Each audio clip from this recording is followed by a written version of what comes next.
Welcome to Mom's Diary by Ramya. ఈ రోజు వీడియోలోని వర్కింగ్ ఉమెన్స్ కైనా లేదంటే పిల్లల కోసం లంచ్ బాక్స్ లంచ్ లోకైనా సరే ఏ టైం అయినా ఇబ్బంది పడకుండా అప్పటికప్పుడు చేసుకునే 5 easy and healthy rice recipes ని షేర్ చేస్తున్నాను. ఫస్ట్ రెసిపీ కోసం పాన్ లోని ఆయిల్, వీడియోలో చూపిస్తున్న బిర్యానీ మసాలాలతో పాటు కొన్ని జీడిపప్పు పలుకులను కూడా పాన్ లో వేసుకోవాలి. వీటితో పాటు ఒక బిర్యానీ ఆకు, half teaspoon dry methi leaves వేసి ఫ్రై చేశాక ఇందులోనే సన్నగా చాప్ చేసుకున్న ఆనియన్స్ వేసి ఫ్రై చేశాక చిన్నగా చాప్ చేసుకున్న tomato, 1/4 cup green peas, same క్వాంటిటీలో క్యారెట్స్ కూడా వేసుకోవాలి. ఈ వెజిటేబుల్స్ అన్నిటిని కూడా 2 మినిట్స్ ఫ్రై చేసుకోవాలి. ఇవి ఫ్రై అయ్యే లోపు ఈ రెసిపీ మెయిన్ ఇంగ్రీడియంట్ వచ్చి మెంతాకు. మెంతాకుని కాడల నుండి మొత్తం సెపరేట్ చేసుకుని నీట్ గా వాష్ చేసేసుకోవాలి. హ్యాండ్ ఫుల్ ఆఫ్ మెంతాకుని 2 సార్లు వేసుకొని రుచికి సరిపడా సాల్ట్, పసుపు వేసి ఒకసారి అంతా కలిసేలా మిక్స్ చేసుకొని, ఆకుకూర కాబట్టి తొందరగానే ఉడికిపోతుంది. క్యారెట్స్ ఒకటి ఉడికేంత వరకు ఫ్రై చేసుకుంటే సరిపోతుంది. ఈ వెజిటేబుల్స్ అన్ని ఉడికేలోపు మిక్సీ జార్ లోని 1/4 కప్ పచ్చి కొబ్బరి తురుము లేకపోతే కొబ్బరి కట్ చేసి కూడా వేసుకోవచ్చు. 1/4 కప్ పుదీనా ఆకులు, 1/4 కప్ కొత్తిమీర. ఈ రైస్ రెసిపీకి స్పైసీ అంతా కూడా ఈ పచ్చిమిర్చి నుండే వస్తుంది కాబట్టి నేను ఇక్కడ 6-7 పచ్చిమిరపకాయలు వేస్తున్నాను. ఒక 7 వెల్లుల్లి రెబ్బలు, 1 ఇంచు అల్లం ముక్క వేసుకుని కొద్దిగా వాటర్ వేసి మెత్తగా గ్రైండ్ చేసేసుకోవాలి. ఈ లోపు వెజిటేబుల్స్ అన్ని ఉడికాయో లేదో చెక్ చేసుకుని క్యారెట్ ఇలాగా హాఫ్ గా ఇరిగిపోతే వెజిటేబుల్స్ అన్ని ఉడికిపోయినట్టే. గ్రైండ్ చేసిన పేస్ట్ అంతా వేసేసి పచ్చి కొబ్బరి వాసన ఎక్కడా రాకుండా బాగా దగ్గరగా వచ్చేంత వరకు కుక్ చేసుకోవాలి. ఈ రెసిపీ కోసం రెసిపీని స్టార్ట్ చేసే ముందే రైస్ ని నానబెట్టేసుకున్నాను. మెజరింగ్ కప్ తోటి ఒక 1.5 కప్ వరకు సోనా మసూరి రైస్ ని నానబెట్టాను. మనకి కావాలి అంటే బాస్మతి రైస్ ని కూడా నానబెట్టుకోవచ్చు. ఇలా మనం వేసిన పేస్ట్ అంతా కూడా దగ్గరకు వచ్చేసాక నానబెట్టిన రైస్ ని కూడా వేసేసి రైస్ వేసాక 1 మినిట్ ఫ్రై చేసుకొని, ఆల్రెడీ రైస్ ని నానబెట్టేసాం కాబట్టి ఒక కప్పు రైస్ కి 1.5 కప్ వాటర్ వేసుకోవాలి. ఇక్కడ నేను 1.5 కప్ రైస్ తీసుకున్నాను కాబట్టి 2 కప్స్ వాటర్ వేసుకున్నాను. వాటర్ వేసాక ఒకసారి సాల్ట్ సరిపోయిందో లేదో చెక్ చేసుకుని మూత పెట్టి మీడియం ఫ్లేమ్ లో కుక్ చేసుకుంటే ఒక 10 to 15 మినిట్స్ లోనే రైస్ అయితే రెడీ అయిపోతుంది. ఆకుకూరలు తినడానికి ఇష్టపడిన వాళ్ళు ఇలా బిర్యానీ టైప్ లో ట్రై చేసి చూడండి. పిల్లలు కూడా ఇష్టంగా తినేస్తారు. మెంతాకుని రైస్ లో ఇలా కనిపిస్తుంటే పిల్లలు తినడానికి ఇష్టపడరు అని అనిపిస్తే మాత్రం మెంతాకుని చిన్నగా చాప్ చేసేసి పాన్ లో వేసేయండి. అప్పుడు పిల్లలకి మెంతాకు అనేది ఎక్కడ కనిపించదు. వెజిటేబుల్ పులావ్ అనుకుని మొత్తం తినేస్తారు. ఎందుకంటే దాని ఫ్లేవర్ కూడా అంత ఎక్కువగా ఏమీ తెలీదు. మేథీ బాత్ అయితే రెడీ అయిపోయింది.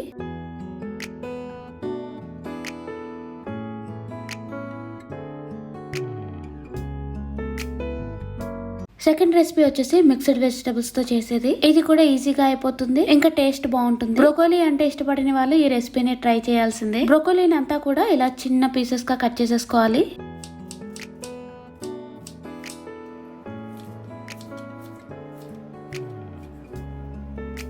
వెజిటబుల్స్ అన్నిటిని చాప్ చేసేసాక పాన్ లో ఆయిల్, వెల్లుల్లి, పచ్చిమిర్చి వేసి ఫ్రై చేశాక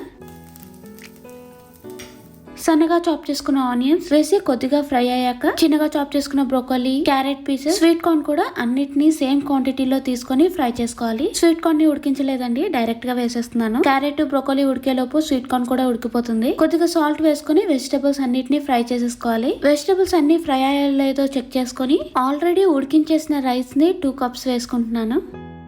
ఇందులోనే కొద్దిగా పెప్పర్ పౌడర్, 1 టేబుల్ స్పూన్ వరకు సోయా సాస్ వేసుకోవాలి. సోయా సాస్ వల్ల అది మనకి మంచి ఫ్రైడ్ రైస్ ఫ్లేవర్ వస్తూ ఉంటుంది. చిన్నగా చాప్ చేసుకున్న స్ప్రింగ్ ఆనియన్స్ వేసి సోయా సాస్, రైస్, వెజిటబుల్స్ అన్ని మిక్స్ అయ్యేలాగా కలిపేసుకొని ఒక 2 మినిట్స్ మూత పెట్టి స్టవ్ మీద వదిలేస్తే ఫ్లేవర్స్ అన్ని కూడా రైస్ కి బాగా పట్టేస్తాయి. అంతే, ఎంతో సింపుల్ గా బ్రోకోలీ స్వీట్ కార్న్ రైస్ అయితే రెడీ అయిపోయింది. ఒకవేళ బ్రోకోలీ లేకపోతే బీన్స్, గ్రీన్ పీస్ వేసుకుని కూడా కుక్ చేసుకోవచ్చు. బ్రోకోలీ, వెజిటబుల్స్ అన్ని కూడా బాగా ఉడికేలా చూసుకుంటే ఈ రెసిపీ చాలా బాగుంటుంది. సెకండ్ రెసిపీ కూడా రెడీ అయిపోయింది.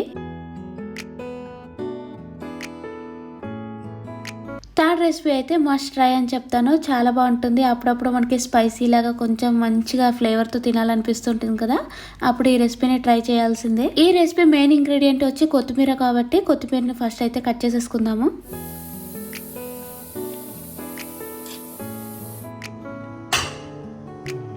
పాన్ లోని ఆయిల్ అది వేడయ్యాక నువ్వులు, జీలకర్ర, మిరియాలు వేసి కొద్దిగా ఫ్రై అయ్యాక ఎండుమిరపకాయలు, 3 వెల్లుల్లి రెబ్బలు, 1 ఇంచు అల్లం ముక్క, 2 పచ్చిమిర్చి వేసి ఫ్రై అయ్యాక కొద్దిగా చింతపండును వేసుకోవాలి. కొత్తిమీరని మీడియం సైజ్ లో కట్ చేసుకున్నాక మెజర్మెంట్ చేయగా 1 కప్ అయితే వచ్చింది. కొత్తిమీర దగ్గరకు వచ్చేంత వరకు ఫ్రై చేసుకోవాలి. ఆకుకూర కాబట్టి తొందరగానే అది ఉడికిపోతుంది. ఇలా ఫ్రై చేశాక స్టవ్ ఆపేసి పాన్ ని పక్కన పెట్టి వీటన్నిటిని చల్లార్చుకుందాము.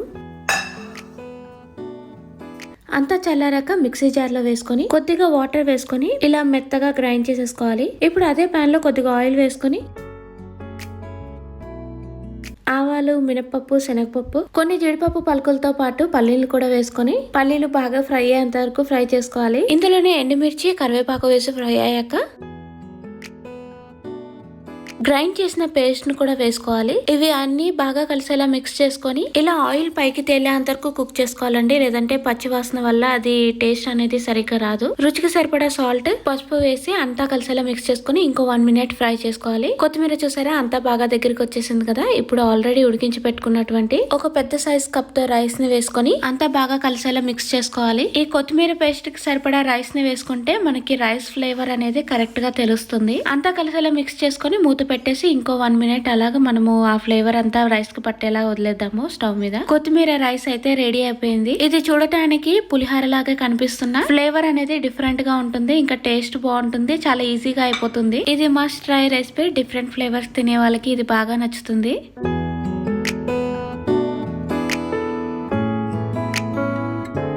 ఫోర్త్ రెసిపీ వచ్చేసి రాజ్మాతో చేసేది కాబట్టి ఈ రెసిపీ కోసం 1/2 కప్ రాజ్మాని ఒక 4-5 hours నానబెట్టేసుకోవాలి. ఈ రైస్ ని మార్నింగ్ చేసుకోవాలి అంటే నైటే సోక్ చేసుకోవచ్చు. లేదంటే మార్నింగ్ సోక్ చేసుకొని ఆఫ్టర్నూన్ కుక్ చేసుకోవచ్చు. రాజ్మా లేదు అనుకుంటే మనం ఈ రెసిపీని చోలేతో కూడా చేసుకోవచ్చు. పాన్ లోని ఆయిల్, కొన్ని బిర్యానీ మసాలాలతో పాటు బిర్యానీ ఆకు వేసి కొద్దిగా ఫ్రై అయ్యాక సన్నగా చాప్ చేసుకున్న ఆనియన్స్ వేసి ఫ్రై చేశాక అల్లం వెల్లుల్లి పేస్ట్ వేసుకొని మొత్తం ఫ్రై చేసుకోవాలి. ఇందులోనే మీడియం సైజ్ లో చాప్ చేసుకున్నటువంటి క్యారెట్, బీన్స్, పొటాటో అన్ని కూడా సేమ్ క్వాంటిటీలో తీసుకున్నాను. ఇంకా వాటి సైజ్ కూడా రాజ్మా సైజ్ ఉండేలాగా కట్ చేసేసుకోవాలి. వెజిటేబుల్స్ వేసిన 1 minute కి నానబెట్టుకున్నటువంటి రాజ్మాను కూడా వేసేసుకోవాలి. వెజిటేబుల్స్ ఉడికేలోపు రాజ్మా కూడా హాఫ్ ఉడికిపోతుంది. లేదంటే రైస్ తో ఉడికిస్తే అంత ఫాస్ట్ గా రాజ్మా ఉడకదు. రాజ్మా అంతా మిక్స్ చేసేసుకొని 1/2 కప్ పుదీనా ఆకులు, రుచికి సరిపడా సాల్ట్ వేసి అంతా కలిసేలా మిక్స్ చేసుకొని మూత పెట్టి ఉడికించుకోవాలి. ఈ రెసిపీ కోసం వెజిటేబుల్స్ ని చాప్ చేసే ముందే రైస్ ని నానబెట్టేసుకున్నాను. ఒక 15 minutes అలా నానిపోతే సరిపోతుంది. మెజరింగ్ స్పూన్స్ తోటి ఒక కప్ అయితే తీసుకున్నాను. వెజిటేబుల్ చాప్ చేసే ముందే రైస్ ని నానబెట్టుకుంటే మనం టైం సేవ్ చేసుకోవచ్చు. ఇంకా అది నానేలోపు మనకి వెజిటేబుల్ కూడా కట్ చేసుకొని ఈ వెజిటేబుల్స్ అన్నిటిని ఫ్రై చేసుకోవచ్చు. ఇలా మనకి మార్నింగ్ టైమ్ లో అలా మనకి కొద్దిగా టైం సేవ్ అవుతుంది. ఎందుకంటే మార్నింగ్ చాలా హడావిడిగా ఉంటుంది కదా. వెజిటేబుల్స్ ఇంకా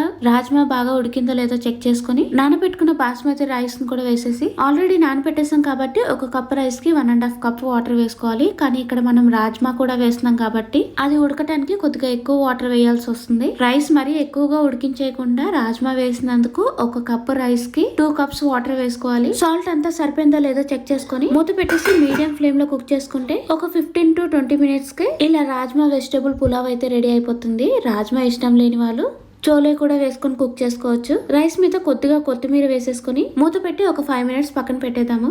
వెంటనే రైస్ ని కలపడం వల్ల అది మనకి తడి తడిగా కనిపించడమే కాకుండా రైస్ అనేది తొందరగా విరిగిపోతుంది. అది కొద్దిగా చల్లారాక అప్పుడు ప్లేట్ లోకి సర్వ్ చేసుకోవచ్చు. రైస్ చూసారా బాగా ఉడికిపోయింది కదా. ఇందులో రాజ్మాకి బదులుగా చోలే వేసుకోవచ్చు. చోలే నచ్చని వారు సోయా చంక్స్ కూడా వేసుకోవచ్చు. ఈ రాజ్మా ఉడికించేటప్పుడు కొద్దిగా వాటర్ వేసుకున్నా సరే అవి తొందరగా బాగా ఉడుకుతాయి. రాజ్మాని కరెక్ట్ గా ఉడికించుకుంటే ఈ పులావ్ చాలా బాగుంటుంది.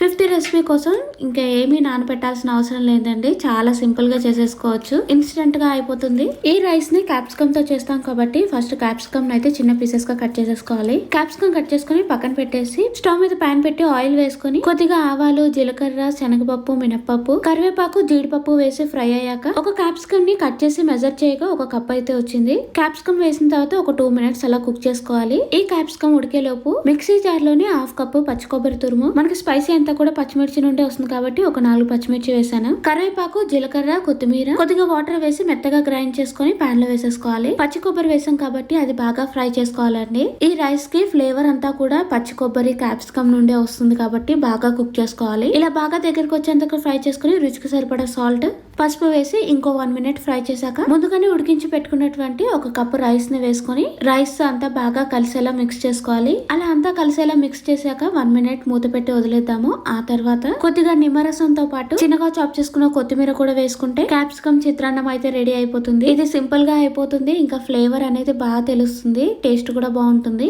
ఈ వీడియోలో షేర్ చేసిన 5 రైస్ రెసిపీస్ కూడా మీకు బాగా నచ్చాయని అనుకుంటున్నాను. మీకు నచ్చితే తప్పకుండా ఒక లైక్ చేసి కామెంట్ చేయడం వల్ల మళ్ళీ నెక్స్ట్ వీడియోకి ఇంకా మంచి రెసిపీస్ ని మీతో షేర్ చేసుకుంటాను. ఈ వీడియోని అయితే ఇక్కడితోనే ఎండ్ చేస్తున్నాను. Thank you for watching. By by.